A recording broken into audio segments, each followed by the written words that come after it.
Em poucas palavras. Um olhar sobre o mundo, a vida e a sociedade, à luz da Palavra de Deus, com Augustus Nicodemos.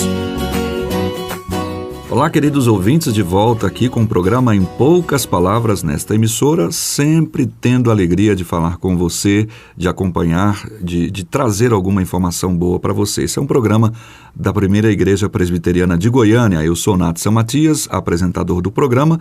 Comigo está o reverendo Augusto, pastor Augustus, né? Reverendo, pastor, de vez em quando a gente confunde aí, mas é a mesma coisa, tá bom?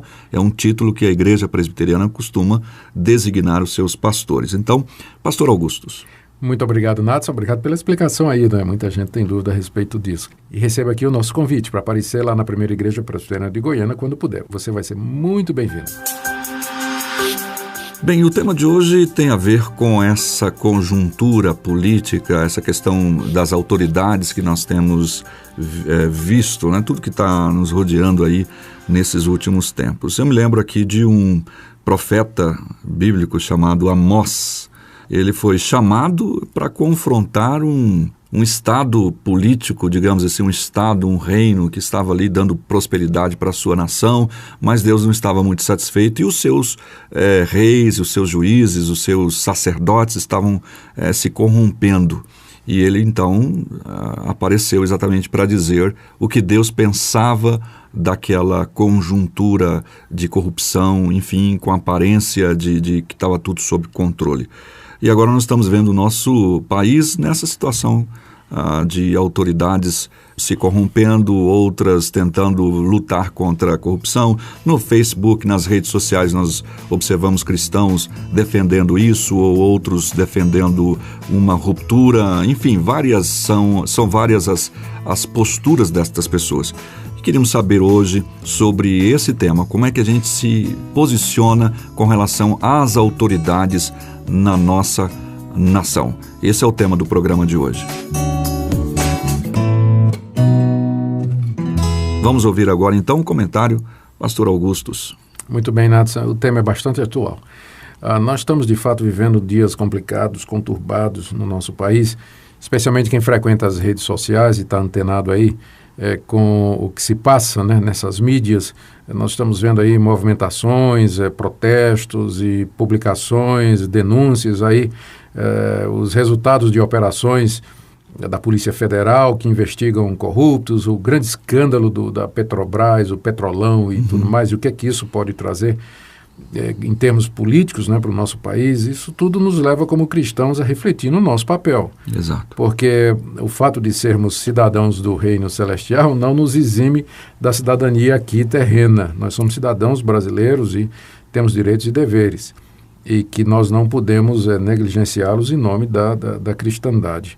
Eu acredito, Natson, que nos cabe, como crentes em Jesus Cristo, primeiro orar pelas autoridades. O apóstolo Paulo nos ensina isso lá na primeira carta que ele escreveu a Timóteo, no capítulo 2, dizendo que ele quer que todos nós oremos pelos que estão em autoridade, para que nós tenhamos uma vida tranquila, com toda modéstia, para que nós possamos ganhar o pão com tranquilidade. Então esse é o dever número 1 do cristão. Por mais que nós discordemos do atual governo, da presidente Dilma, do partido que hoje domina o cenário político e econômico do país, é nosso dever orar pelas autoridades por uma razão simples. Todas as autoridades que existem foram constituídas por Deus. Não quer dizer que elas estão certas, mas a posição delas, o governo, é alguma coisa que foi estabelecido por Deus. Foi assim que Deus estruturou a sociedade humana. Deus colocou autoridades. Você encontra autoridade na família, o marido é o cabeça da mulher, o cabeça do lar. Você encontra autoridade na igreja, você tem aquelas pessoas que são eleitas para a igreja para serem os líderes espirituais, e você encontra autoridade no governo, na sociedade, que são aquelas pessoas que foram eleitas pelo povo para governar. para elaborar leis justas e aplicar estas leis. Então, só Deus tem autoridade absoluta. E essas autoridades, elas foram concedidas por Deus, elas são dadas por Deus para que a humanidade caminhe em ordem, em paz e se multiplique e encontre aqui nesse mundo o bem comum, a felicidade, enfim, a prosperidade, é o que todos nós desejamos. Então, por esse motivo, pelo fato de que as autoridades procedem de Deus, é que nós devemos orar por elas para que elas acertem, para que elas façam leis justas, para que a polícia faça o seu trabalho, para que os malfeitores sejam punidos, para que os bons cidadãos sejam recompensados, para que haja justiça, para que haja igualdade, para que haja benefício para todos, a partir de um governo que seja justo, um governo que seja, de fato, voltado para o bem do povo.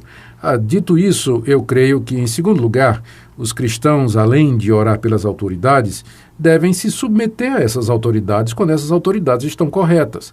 Há leis que são justas, há leis que são verdadeiras, há leis que são boas, que são necessárias e nós devemos nos submeter a elas exatamente porque nós acreditamos, como já dissemos, que toda autoridade procede de Deus. Então o cristão tem que dar um bom exemplo, ele tem que ser um bom cidadão, ele tem que guardar as leis, tem que zelar por elas, a não ser que essas leis venham de encontro à nossa consciência como cristãos. Nós encontramos na Bíblia exemplos do que nós chamaríamos de desobediência civil. No Antigo Testamento, há o caso do faraó, que determinou que as parteiras matassem os meninos dos hebreus. E as parteiras desobedeceram, não mataram. E está dizendo que Deus as abençoou por isso. No Novo Testamento, nós encontramos uma determinação do Sinédrio, que era a autoridade maior em Israel, para que os apóstolos não pregassem mais e não ensinassem mais no nome de Jesus Cristo. Eles simplesmente desobedeceram, dizendo, importa antes obedecer a Deus do que aos homens. Então, quando um governo passa leis que vão contra a minha consciência, a minha liberdade de expressão, liberdade de consciência, liberdade de religião, então nós temos o dever, não é nem a oportunidade, mas o dever de protestar, de reagir e de lutar contra. E há mecanismos para isso. Nós podemos protestar, nós podemos fazer ações legais de inconstitucionalidade. Representações. Fazer representações. Há várias maneiras de fazer isso. E eu creio que parte dentro do sistema democrático cabe também manifestações, se for pacíficas, Natsan. Creio que não tem problema nenhum em cristãos que vão participar de manifestações para expressar publicamente o seu desagrado e protestar contra a corrupção, contra o desmando. Eu não vejo dificuldade, desde que seja pacífica, desde que seja ordeira, respeitosa, nós temos o direito de fazer isso aí. Então, essa é a segunda coisa. Nós temos, primeiro, como eu disse, orar pelas autoridades. Segundo, nós temos que nos submeter a estas leis. E terceiro, nós podemos protestar quando o governo, de fato, não está cumprindo o seu papel, quando ele não está desempenhando a função para o qual ele foi ali colocado pela população, debaixo de Deus e pela permissão de Deus. E ainda o que nós chamamos de função profética. Uma das coisas que a igreja pode fazer é funcionar como consciência do Estado. Tipo assim, alertando o Estado, alertando os governantes de que eles haverão de dar contas a Deus pela maneira como estão usando o dinheiro público, a coisa pública, pela maneira como estão exercendo essa autoridade, pela maneira como tratam as liberdades. Um dia, todas estas pessoas haverão de dar contas a Deus. E a igreja tem que advertir a respeito disso, funcionar como consciência deles. Esse não é o papel mais arriscado? É o papel mais arriscado, porque quem fez isso no passado perdeu a cabeça, como João Batista, né? Então, todo mundo lembra a história de João Batista. E nem sempre queremos esse lado. Não, né? Sem dúvida. Né? Mas ninguém quer bater de frente com o poder, mas é uma das competências e é um dos chamados da igreja, funcionar como consciência do Estado. Então a igreja pode levantar a voz, ela pode fazer publicações, ela pode fazer pronunciamentos, ela pode fazer baixo-assinados e expressar publicamente o seu desconforto, o seu descontentamento e alertar as autoridades a respeito de determinadas posturas. Então, eu creio, infelizmente, que essa é uma área em que nós temos falhado aqui no nosso país. De que as igrejas históricas, as igrejas pentecostais, enfim, todas as igrejas, elas poderiam se manifestar mais contra o que está acontecendo em termos de corrupção, de descalabro, de exploração, de injustiça. Poderia haver uma manifestação maior, Natsan? Mas será que não entra aí em voga aquela frase, aquela máxima, sei lá, dizendo política e religião não se misturam? Hein? Não se misturam em termos, depende. Eu, por exemplo, não acredito que uma igreja deva ter partido político. Eu não creio que a igreja deva ter partido político. Porque qual é o problema? Uma vez você tem um partido político, uma vez que você tem deputados, ou você tem senadores que se chamam de pastores, de bispos e apóstolos e tudo mais, na hora que esse pessoal for pego fazendo corrupção, for pego no esquema de lavagem de dinheiro, como infelizmente acontece, onde é que vai respingar? Exato. Vai respingar na igreja. Então, não creio que a igreja deva fazer política partidária, mas ela pode encorajar os seus membros a votar corretamente, a usar do sistema democrático, dos recursos que existem no Brasil hoje, para protestar, para levar avante o direito, para fazer ouvir a voz, mas não creio que a igreja deva se envolver em política partidária. Sim, ela não deve se envolver como igreja, mas como é que fica a questão? Há pessoas vocacionadas por Deus para a área política? Eu creio sim, creio que as igrejas deveriam preparar jovens, não é? Exato. Preparar jovens para trabalhar na política, dar-lhes uma cosmovisão cristã, ensinar os valores cristãos e fazer uma política boa, porque a política em si é boa, não tem nada errado com isso, não é? O que está de errado é a politicagem e a política que é feita com o objetivo de trazer benefícios para o indivíduo que é político. E aí passa por corrupção e uma série de outras coisas que nós conhecemos, as operações Lava Jato e outras estão por aí. Então, eu creio que é nosso dever como cristãos participar ativamente.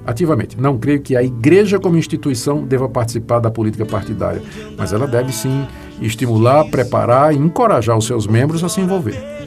Então está aí a nossa conversa sobre isso, como foi colocado pelo pastor Augusto, os 3 aspectos que você pode guardar: orar, protestar e se preparar para assumir quando Deus chamar para essa vocação, sem se misturar com aquilo que é corrupto, sendo o servo de Deus chamado para todas as áreas. É isso aí. Nós ficamos por aqui, por hoje. Obrigado pela sua audiência. Esperamos você amanhã, neste mesmo horário, aqui no programa Em Poucas Palavras. Muito obrigado pela sua audiência. Até amanhã. Até amanhã. Brasil, olha pra cima.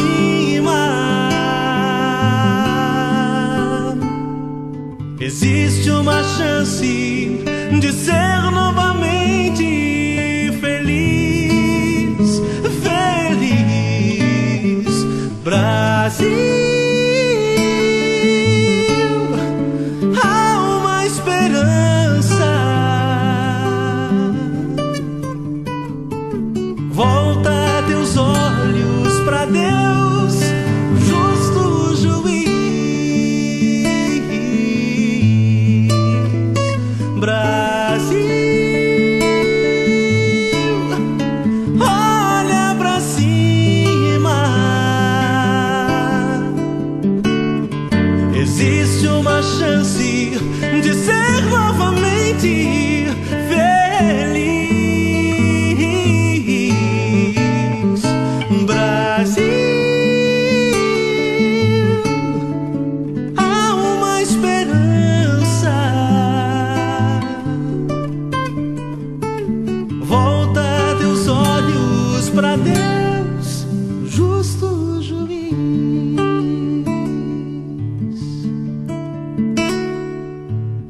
Será o futuro do nosso país?